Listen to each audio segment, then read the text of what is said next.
Salut les Vipers, ça rage de retour, comment allez-vous bien? Samedi 29 août, 10h52, 34 secondes. Donc samedi matin réveillé à 9h30 par Chronopost, merci les Fiber Freaks, c'était sympa le réveil, la grasse mat, bref c'est pas grave, on en profite pour shooter une petite review matos aujourd'hui. Alors que je me reconcentre avec moi-même, que je me recentre avec moi-même. Aujourd'hui review matos sur le matos de Jewel. Boîte française, merci Olivier pour m'avoir proposé de tester votre matos de la gamme Accurate, Accurate qui veut dire précis en anglais. Il y a eu une grosse vague de reviews Jewel il n'y a pas si longtemps que ça. Personnellement j'ai un peu traîné parce que j'aime bien tester un petit peu le matos et puis plus on me relance, plus on me demande quand sera, s'il y aura une review, quand sera la review, plus j'ai tendance à rechigner et à traîner. Mais là voilà, donc deux choses, les box Supra, box semi-mécanique avec un petit PCB, un petit circuit qui permet diverses sécurités et fonctions, on va en parler. J'ai les deux versions, la version stainless et la version brass, je vous montrerai tout ça en gros plan. Et puis vite fait je vais faire un quick look sur le Duplix, un Atto de chez Jewel également, de la gamme Accurate également me semble-t-il. Plutôt versatile, mais je ferai pas un topo complet parce qu'il y a trop de choses à montrer et il y a des reviews très bien, notamment celle de l'ami Vaperod dont je mettrai peut-être le lien en commentaire de cette vidéo pour ceux qui sont intéressés par ce Duplix.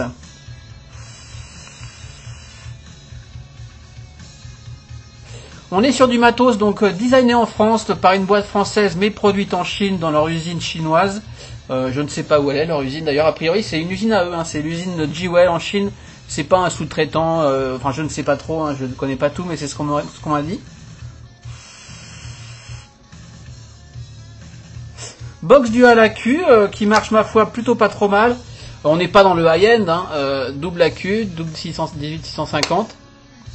Plutôt design abouti, hein. De toute façon de Jewel on peut dire ce qu'on veut, je sais que c'est une marque qui attire les trolls et les commentaires désagréables.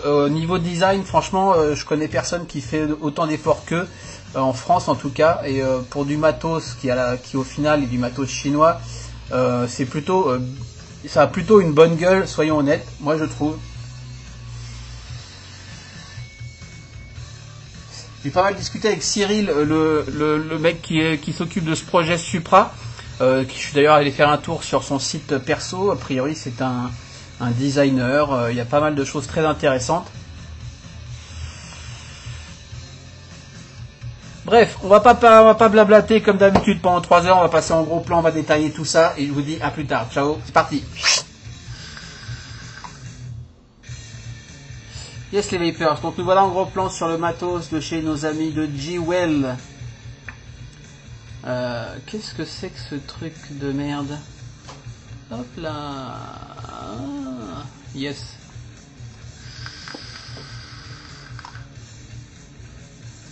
Allez, c'est parti. Duplix, par quoi je commence? Duplix, livré dans une boîte. Tout est livré dans la même boîte, hein, dans la gamme Accurate, avec le même design. Boîte très sympa, en carton, avec effet je sais pas quoi. Un petit peu oriental, comme ça, je sais pas pourquoi, ça me fait penser à ça. Le petit logo Accurate, Accurate. Un petit aimant, un petit machin. Dedans, on a tout ce qu'il faut. Coton, du spare, la clé à laine, des vis, des joints, des coils, une tête pour la fonction Cliro, le top cap pour la fonction Dripper, la base RBA,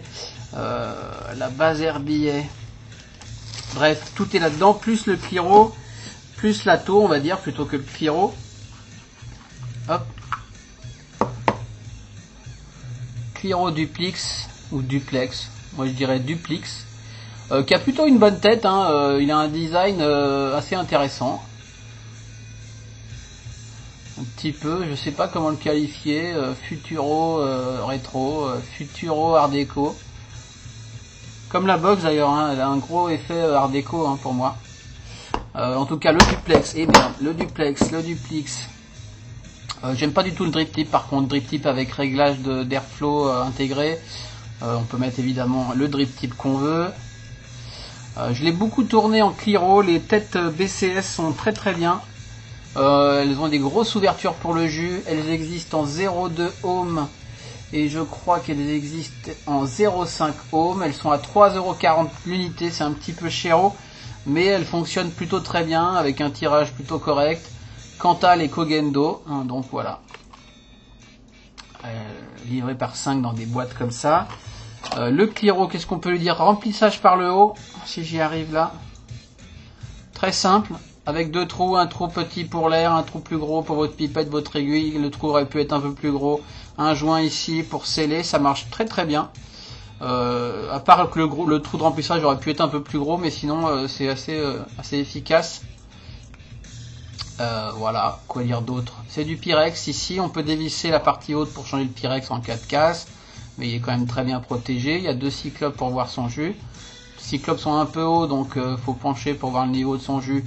Mais c'est quand même très bien, très efficace. Le logo est pas laid, la gravure est pas laide. Bon là il y a du caca de doigts dedans, mais on s'en fout. La bague d'airflow fonctionne très bien, avec des butées aux deux extrémités. Tac, tac. Deux cyclopes de chaque côté. Il y a eu une polémique, comme quoi ça sifflait. Effectivement ça peut siffler, on va revenir là-dessus vite fait. Ça siffle par ici. Ça dépend de son tirage, ça siffle vers par là sur un réglage d'un demi-millimètre en gros quoi. Donc si on veut pas que ça siffle, soit on l'ouvre un peu plus, soit on la ferme un peu plus. Et puis surtout on peut aussi fermer sa gueule, mais ça reste entre nous. Un 510, 510 un peu foireux, 510 qui dépasse pas du tout, qui est même rentré. Je comprends pas bien, c'est un peu dommage ça. Ça fonctionne, hein, bizarrement d'ailleurs ça fonctionne. Après ça doit pas fonctionner sur toutes les box ou tous les modes. Un peu dommage, je pense que c'est plaqué or. Voilà, non réglable. Est-ce que je l'ouvre ou pas? J'ai du jus dedans. On dévisse la base. J'espère que j'ai pas trop de jus, que ça va pas pisser partout. Alors on peut remplir par là si on veut, mais la cheminée est plutôt très courte car les BCS sont très hautes. Donc remplissage par le haut conseillé. Je vais essuyer un peu tout ça. Moi je lui ai fait tourner que du 50-50, hein. J'ai pas testé plus que ça. Je me suis quand même vidé pas mal de tanks de gin and juice. Ça marche très bien, le rendu est très bien. Après j'aurais pu tester en full VG, mais par expérience je sais que les Cliro, quelle que soit la tête en full VG, c'est quand même pas la panacée. Même si quand je vois l'ouverture ça doit quand même marcher. On voit c'est du parallèle coil en Cantal. Avec un moltage pour la visser, la dévisser, impeccable. Franchement, en Cliro, il est plutôt nickel, quoi. Il marche plutôt très bien. Les BCS sont très corrects. 3,40 l'unité, c'est un peu cher. Ça, c'est le duplex version luxe, on va dire, entre guillemets, avec donc les options. Je vais montrer vite fait les options quand même. Donc, option dripper, je vais pas le monter par contre, hein. On va juste en parler comme ça. Je vous renverrai vraiment vers la review de l'ami Étienne Vaperod, qui est très bien. Donc on a un top cap optionnel ici, on vient dévisser le tank du Cliro, on garde que la base, on vire la BCS, on met ça sur la base, on a un baril dual airflow, façon dripper, on a un top cap avec réglage d'airflow et drip top intégré, donc un gros drip top plutôt palais. Hop, on met ça. Les O-rings sont un peu loose. Franchement, à ce niveau-là, je trouve que bon, c'est pas génial. Un réglage dual full open. On ferme la moitié, de l'autre côté la moitié. Et bizarrement, on a un réglage également single qu'on voit ici, qui est plus étroit. Bah, pourquoi pas, single plus étroit. Voilà. Derrière, on est fermé. Et puis voilà quoi. Donc un top cap plutôt pas moche, qui fonctionne, à part les O-rings que je trouve un peu loose.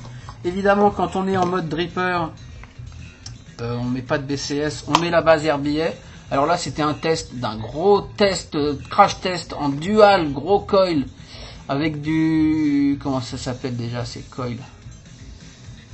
Ah j'ai plus de cerveau, enfin bref, Omega Wire. Ça marchait. On voit que les postes, c'est des postes à la verticale. Hein. On a des toutes petites clés Allen pour serrer ses pattes. Faut couper ses pattes à la bonne longueur. Mais comme vous voyez, ça marche plutôt bien. Le positif ici en toute la partie positive en rond isolée, la partie négative dans la masse ici. On a qu'est-ce qu'on a? On a un petit réglage de juice control ici. Ok, un petit moltage ici, ça marche plutôt bien. Les deux petits trous, c'est peut-être un petit peu limite. Alors ces trous-là, hein, c'est le juice control quand on est en mode RBA en tank, hein, pas en dripper évidemment. En dripper, on le ferme, puisqu'en dripper, on met pas le capot du RBA, on met ça dans sa base et puis on drip par le drip tip comme un dripper quoi. Hein. Est-ce que je vais réussir à montrer ça? Bref. Donc là c'était l'extrême. Hein. Le seul truc que je reproche en dripper, c'est qu'on n'a pas de cuve quoi. En fait on n'a vraiment pas de cuve dans cette RBA. On a deux petits... Tiens, si je passais en mise au point manuel, parce que là ça va pas le faire. Focus, vas-y montre-moi cette base RBA. Voilà, on a des petites cuves ici de chaque côté, tac tac. Donc quand on est en version tank c'est plutôt efficace. On fait tomber son coton là dedans, on ouvre son juice flow des deux côtés. Ça feed le coton, ça remonte au coil single ou double en RBA, mais pas des gros coils comme ça. Et puis évidemment, on a cette cloche qui est vissée. Bon, je vais niquer mes coils, de toute façon, je ne réutiliserai pas. Ouais, ça rentrera pas. Bon, bref. Voilà, tant pis. Enfin bon, vous aurez compris. Encore une fois, la vidéo de Vaperod détaille absolument toutes les utilisations de cette base RBA. Et puis en dripper, donc on met pas ce top cap de RBA, on fait son coil comme on a envie, single, dual, et puis on drip, sauf que évidemment quand cette partie est vissée dans la base, on n'a pas un vrai juice well, on n'a pas de stock quoi, pas vraiment. Donc voilà, un peu dommage, je trouve la version dripper, bon, on aurait pu s'en passer. Et d'ailleurs il existe une version du Duplix qui s'appelle la version light, où il n'y a que la fonction Cliro. Il n'y a pas la base RBA du tout, me semble-t-il. Donc le Duplix version full, on va dire ça tout de suite, coûte 79,90, ce qui a un certain prix. 69,90 pour un Cliro qui marche bien, une version tank qui marche bien, et une version dripper améliorable mais qui marche quand même. Hein. Bon, c'est un certain prix, ça aurait pu être un peu moins cher. Et il y a la version light qui fait donc que la fonction avec les BCS, c'est-à-dire c'est un Cliro bête et méchant.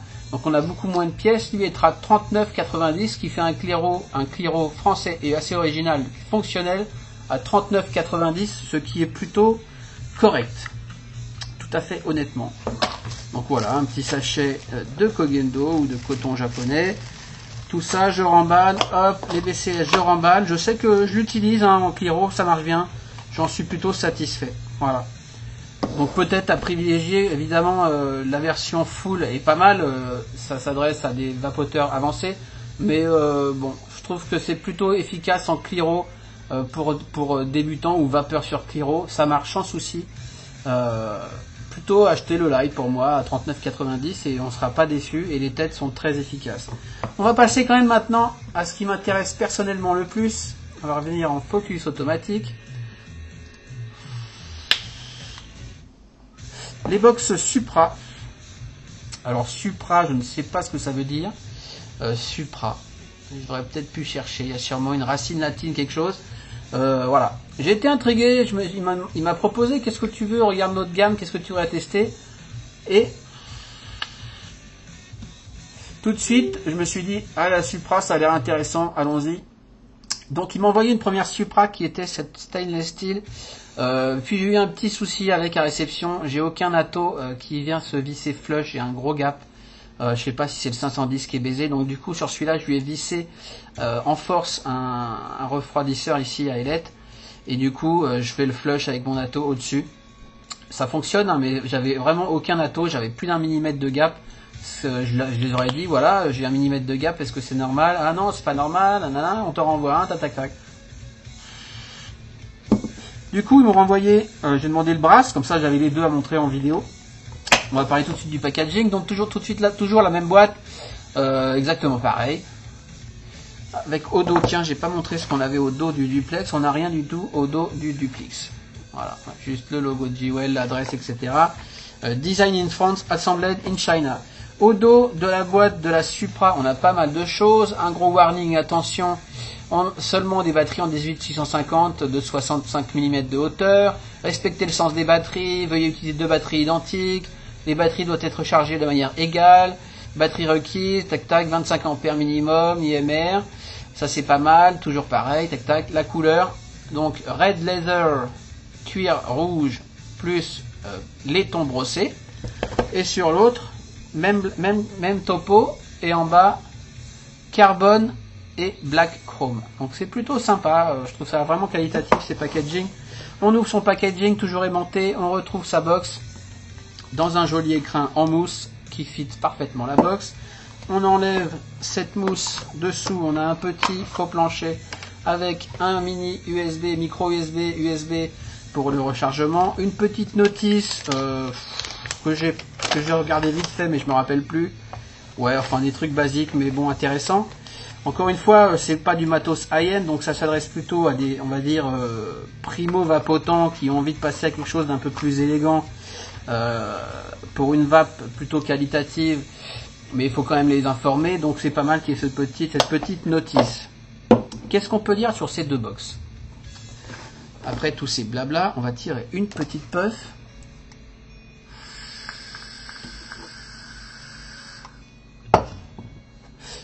Ce qui m'a choqué à déballage, c'est le poids. C'est supra léger, c'est le cas de le dire, supra léger. Pourtant, c'est bien du métal. Bizarrement, alors on va parler peut-être tout de suite des tailles. Au niveau taille, alors je vais pas m'amuser à me fatiguer avec mon caliper. Je vais vous donner les tailles du fabricant. 91 mm de haut, 50 mm de large, 23 mm d'épaisseur. Donc c'est plutôt contenu. Qu'est-ce que j'ai pas pris de box pour comparer, mais vous voyez, c'est contenu. C'est pas épais, c'est agréable, le côté arrondi, c'est très très agréable, franchement, honnêtement. Le métal, j'ai eu un gros doute pendant longtemps, les métaux d'ailleurs, que ce soit le laiton ou le SS, au toucher c'est tout lisse et ça fait assez plastique au toucher, et pareil pour le body, mais pourtant avec les dents, c'est bien du métal. Donc j'ai posé la question, en fait ce sont des alliages et c'est moulé, d'où le fait de le brosser, en fait il n'est pas brossé. C'est parfaitement lisse et presque verni, je sais pas comment dire. Donc vu que c'est des pièces qui sont moulées, je sais pas comment ils font cet effet brossé sur un truc moulé. Est-ce que c'est une peinture? Est-ce que c'est, je ne sais pas. En tout cas, on sent aucun brossage. Hein. Et c'est très très lisse, très très doux. Donc bizarre. En tout cas, un alliage de zinc et d'aluminium pour les top caps. Donc c'est des alliages différents pour les deux box. Hein. En tout cas, tout cela est moulé, c'est assez propre. Et le bottom, pareil. On a vraiment un effet de brossé, mais c'est pas brossé, donc je sais pas comment ils font, peu importe. Le corps, lui, est en aluminium. Pareil, aluminium qui fait très plastique. Je sais pas si vous vous en rendez compte. Même au toucher, ça fait plastique, mais c'est du métal. Donc bizarre, c'est un alliage, quoi.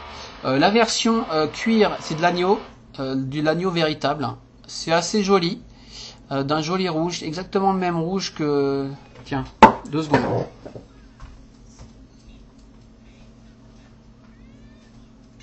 Deux secondes.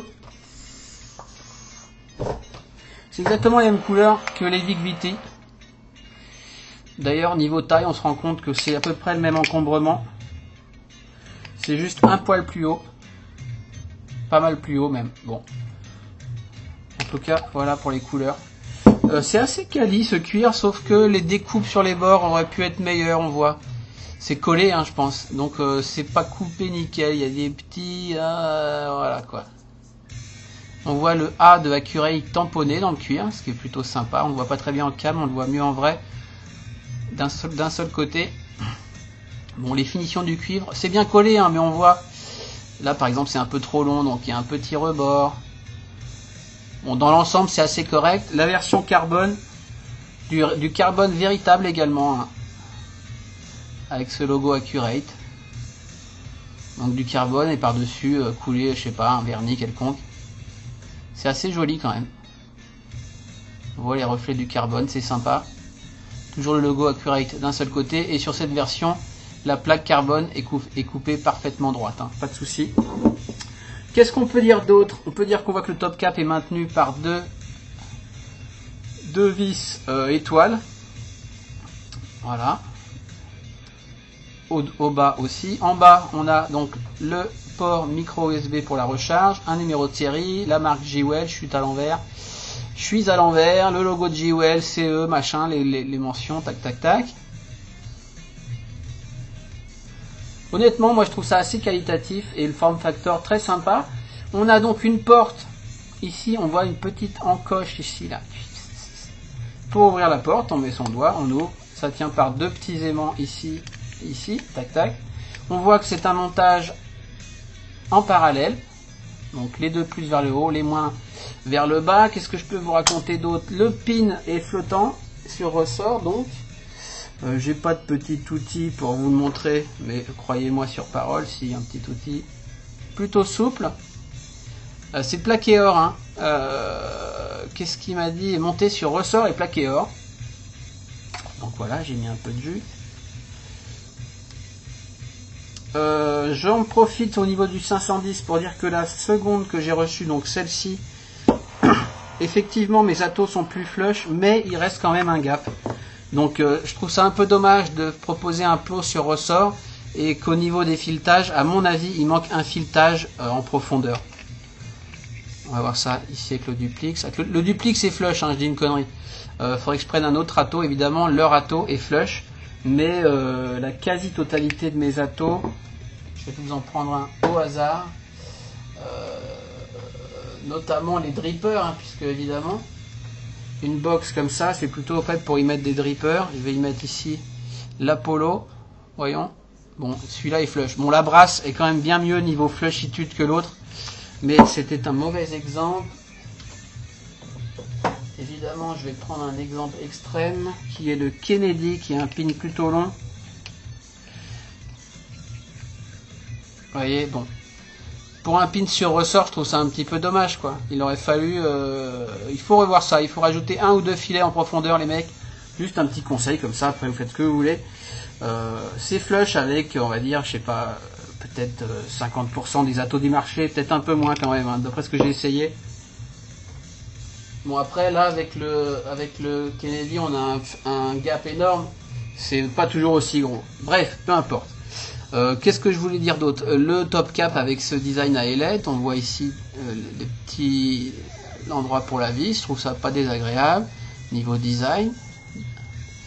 La gravure Supra qui doit être moulée donc au moment du moulage, qui est plutôt sympathique, typo pas désagréable. Le bouton plutôt sympathique, on va y revenir. Qu'est-ce que je voulais vous dire aussi au niveau des contacts internes? Les pins plus, alors les plus en haut, qui sont fixes, eux, qui sont en laiton plaqué or. Et les pins moins sont des plaques d'inox plaqué or également. Donc c'est là qu'on a un petit peu de ressort qu'on peut régler. Je les ai un petit peu remontés moi. Tac, je vais y mettre une paire d'accu. Qu'est-ce que je vais y mettre? Une paire de MXGO. Donc les deux positifs vers le haut. Ah si, ce que j'ai pas dit, c'est que c'est fourni avec un petit cordon comme ça. Petit cordon que personnellement j'aurais aimé voir fixé dans la box, mais on glisse son cordon sur une des batteries, on met cette batterie, on fait tomber le cordon dans l'autre emplacement, on met sa seconde batterie par dessus, et puis pour enlever du coup ça marche très bien. Il aurait pu être intégré, je sais pas si ça a été rajouté par la suite ou quoi. Bon bref, tac, la porte, ça tient pas fermement mais ça s'ouvre jamais tout seul, c'est plutôt efficace sur une petite charnière et ça fait aucun bruit, c'est plutôt sympa. Tac, tac, tac, ça bouge pas d'un poil. Hop, on voit que le bouton, alors du même métal, le bouton au milieu, on a un petit bout de silicone, c'est souple sous l'ongle, qui laisse passer la lumière de la LED. Donc quand tout va bien, on va y revenir peut-être plus tard. Ce que je vais dire tout de suite, c'est qu'on peut donc recharger par micro USB, ce qui est sympathique. Tac, même si pour recharger deux accus, ça va prendre pas mal de temps. Quand c'est en recharge, ça s'allume en rouge. Donc ça, c'est une des premières fonctions que le petit PCB qui est là-haut permet, c'est-à-dire la recharge par micro USB. À savoir qu'on peut pas vaper pendant qu'on recharge, donc pas de passe-trou, et que quand c'est chargé, soit ça passe au blanc, soit ça s'éteint. Je ne sais pas, j'ai pas été jusqu'au bout d'une recharge complète par micro USB. Moi, je préfère recharger mes accus sur cette box en tout cas. Donc à ce niveau-là, pas de souci. À noter que le PCB, qu'est-ce qu'il permet d'autre? Il permet un cut-off quand on shoot, quand on fire, quand on vape, un cut-off à 10 secondes. Je vais lui mettre le duplex. Cut-off à 10 secondes. Tac, on va vaper. Si j'ouvrais Airflow, ça serait mieux. Airflow, même vis et flush qui tourne très bien. Assez agréable, assez ferme. Ne bougera pas. Voilà.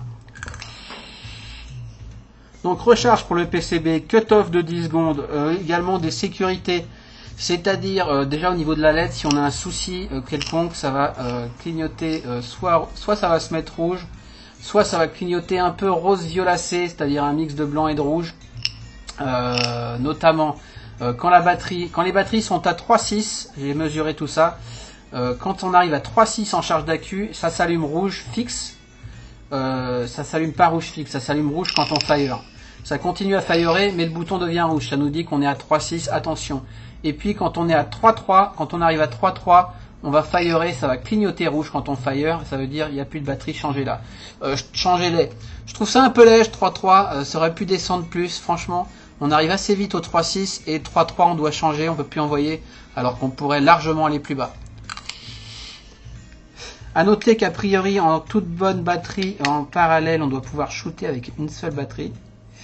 Et peut-être pas. Non, vous voyez. J'appuie, il clignote blanc. Il me semblait qu'on pouvait firer avec une seule batterie. Non, on peut pas. Mais à culpa. Donc, deux batteries. Tac. Ok, deux batteries only. Quoi dire d'autre? Protection contre les courts-circuits. Donc court-circuit, ça clignote rose, hein. Violet, moi je dirais. Quand on arrive aux 10 secondes de cut-off, pareil, ça clignote blanc, en l'occurrence. Et puis voilà. Donc un petit PCB qui permet des trucs de sécurité et la recharge par micro USB. Voilà. Donc c'est plutôt sympa. Quoi dire d'autre? Bouton très agréable. Course quasiment inexistante.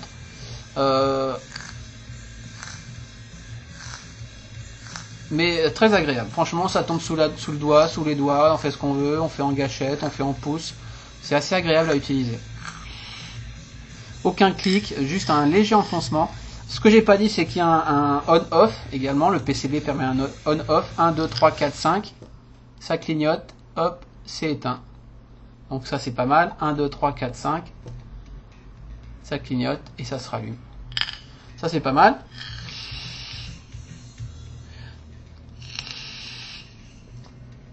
Donc voilà, je crois que j'ai fait à peu près le tour. Évitez de troller cette vidéo, hein. Je trouve ça assez ridicule, le bashing Jewel. Voilà, donc abstenez-vous. Moi, ça m'intéressait de tester. Je les trouve vraiment pas laides, vraiment agréables à l'utilisation. Bon, on va venir quand même au truc qui fâche. Le plus gros thumb down, pouce en bas pour moi, c'est le voltage drop. Donc, box en parallèle. On est censé ne pas augmenter les volts, mais on augmente l'autonomie. C'est-à-dire qu'ici, j'ai deux accus de 2500 mAh, ça veut dire que j'ai 5000 mAh d'autonomie. Donc cette box est très très bien pour l'autonomie, clairement. Ça va envoyer très très longtemps, même si le cut à 3.3 est un peu précoce à mon goût. Mais l'idée, c'est quand même l'autonomie. D'ailleurs, en série, c'est un peu pareil, mais bon, bref. On est toujours à 4.2 sur les deux, on n'est pas à 8.4, 4.2, 3.6 on va dire.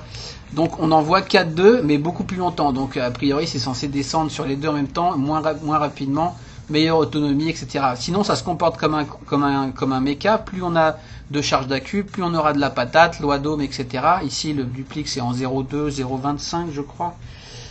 Checkons ça. Sinon le 510, hormis le fait qu'à mon avis il manque un filet sur le bas, il est plutôt correct, hein, ce 510. checkons. Le Supra est à 0,26. 0,26. Annoncé 0,2, 0,26, ça va, c'est correct. Je vais me rendre sur mon Ohm's Calculator 2.6. Les accus, on va voir avec un ohmmètre la charge d'accu. Hop, on met un petit ohmmètre en fire. Je suis à 4,17, donc accu complètement plein. Si je fais 4,17 sur un 0,26, j'ai dit, je sais plus, bon à peu près, égal, je suis censé vaper sur le Duplix à 66 watts là. 66 watts. Or, si je lui mets le Duplix au bout, et là, ça fâche un petit peu. Ceci dit, étant donné que la cible de cette box, c'est pas les IN2 de fou, les Furax, les Cloder, etc. Bon, c'est pas si grave que ça, mais quand même. 3,43. Je sais pas si vous voyez. 3,43. Ça veut dire que de 4,17, je passe à 3,43. Ça veut dire que j'ai 57 plus 17, 67, 74, 0,74 de voltage drop, ce qui est assez considérable. On a presque 1 volt de voltage drop. On a 0,75 volts de voltage drop. C'est quand même énorme. Donc ça veut dire qu'en fait, au lieu de vaper, combien j'ai dit?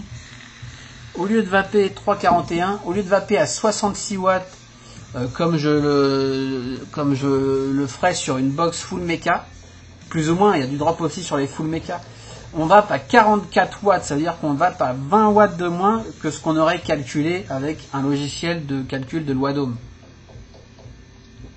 Évidemment, le calcul de loi d'ohm est toujours théorique. Il y a toujours un drop. Mais là, c'est quand même assez impressionnant. Alors, je pense pas que ce soit les contacts, puisque les contacts sont plaqués or. Bon, l'or, c'est pas ce qu'il y a de mieux, mais quand même. Donc, je pense que ça se passe au niveau du PCB, ou je ne sais pas. Je pense que ça peut être amélioré. Ouais, mon Duplix qui fait pipi. Il faut dire qu'il baigne dans le jus depuis un moment, que j'ai ouvert le haut, etc.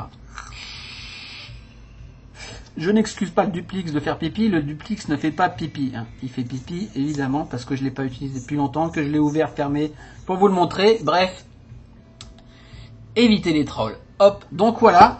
Moi, je préfère la carbone, honnêtement. Si j'avais pas eu ce problème de 510 un petit peu haut. Ceci dit, c'est pas désagréable comme ça.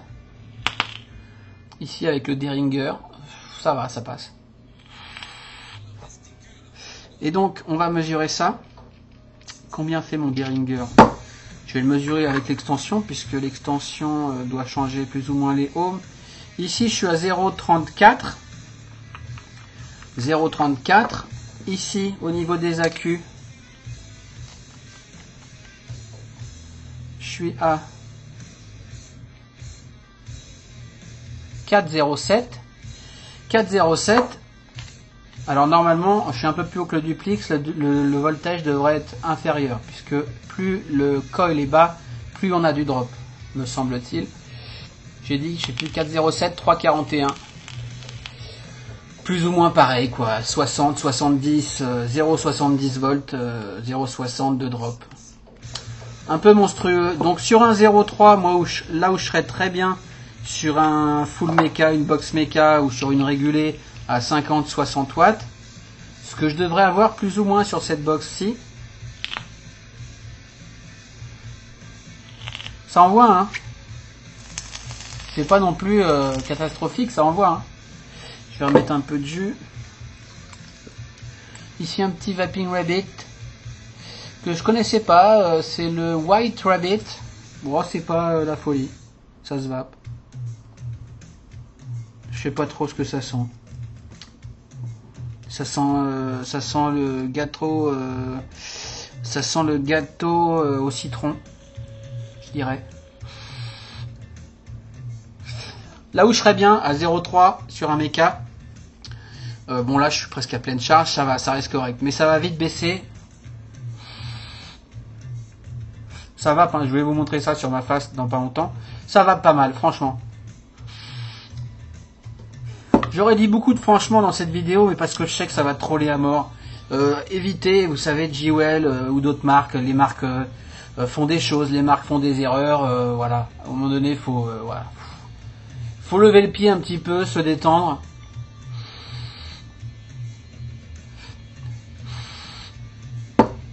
J'assume parfaitement le fait d'avoir testé ce matos, qui a plutôt une bonne tête. Franchement, bravo à Cyril pour le design.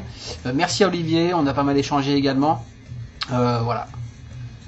Jewel sur le marché français, en tout public, franchement, c'est pas mal. Avec des prix plutôt pas mal. J'ai d'ailleurs pas parlé des prix. Il y a pas mal de boutiques Jewel, il me semble-t-il. Jewel, je dis G, c'est Jewel. Je sais pas ce que ça veut dire d'ailleurs, Jewel. Ça va vouloir dire un truc. La Supra Box est à 69,90. Donc à moins de 70 balles, on a une box dual AQ, du plus bel effet. Ça peut plaire, ça peut ne pas plaire. En tout cas, ça peut pas laisser indifférent, clairement. C'est pas laid, personne ne peut dire c'est laid. C'est pas supra qualitatif, mais encore une fois, c'est pas une gamme high-end. Hein. C'est 70 boules la box, qui fonctionne bien, avec des sécurités. Voilà. Mon petit cordon c'est décousu, tiens si, j'ai dû mettre des agrafes. Alors attention, les agrafes je les ai mises parce que mes wraps sont parfaits. Avec des wraps un peu esquintés, évitez les agrafes métalliques. Hein. J'aurais pu le recoudre, mais bon, je ne sais pas coudre. Voilà, c'est pour ça, ce cordon il sera intégré, collé dans la box ou maintenu avec le capot comme dans d'autres box, ce serait pas mal. Peut-être dans le futur. Tac. Qu'est-ce que j'aurais loupé sur cette box ?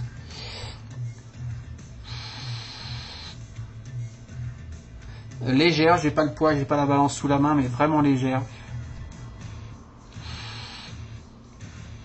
On doit être à, je sais pas, allez, on doit être à moins de 200 grammes. Je vais chercher ma balance, tiens.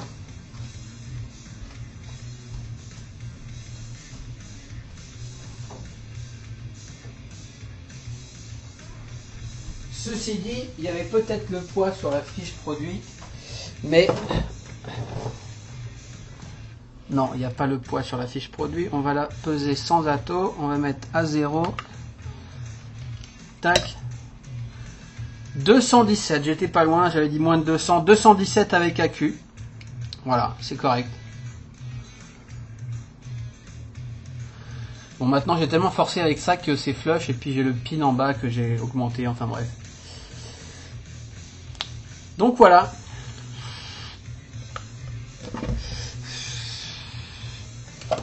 On va repasser sur ma face pour une conclusion, les amis. Hop, hop, Supra. Yes, les Vapers. Donc, retour sur ma face pour une conclusion. Donc là, avec le Derringer à point, combien on a dit ? Point 35, quelque chose ?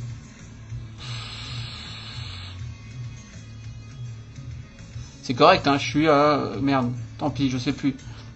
Je suis à 40-50 watts, quoi. Alors que je devrais être à 60-70.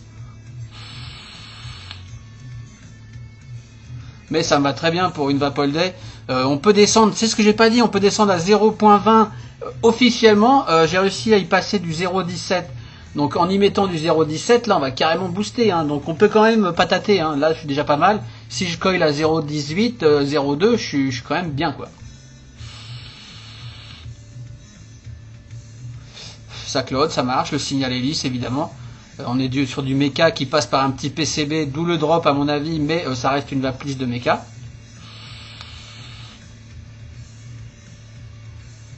Et puis voilà, ça marche bien.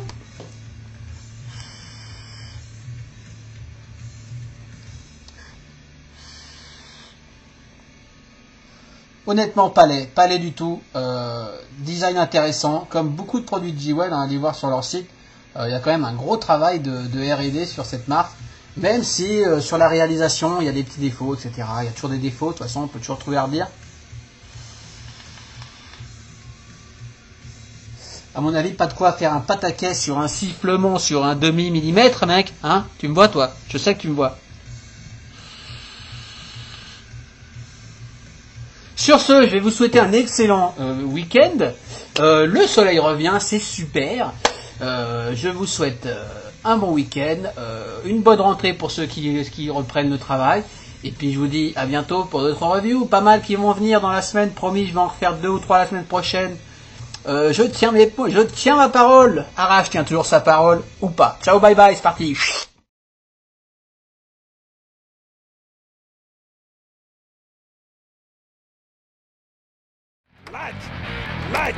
Like.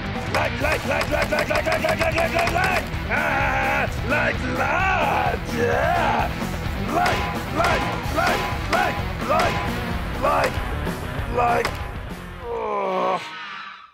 Not like.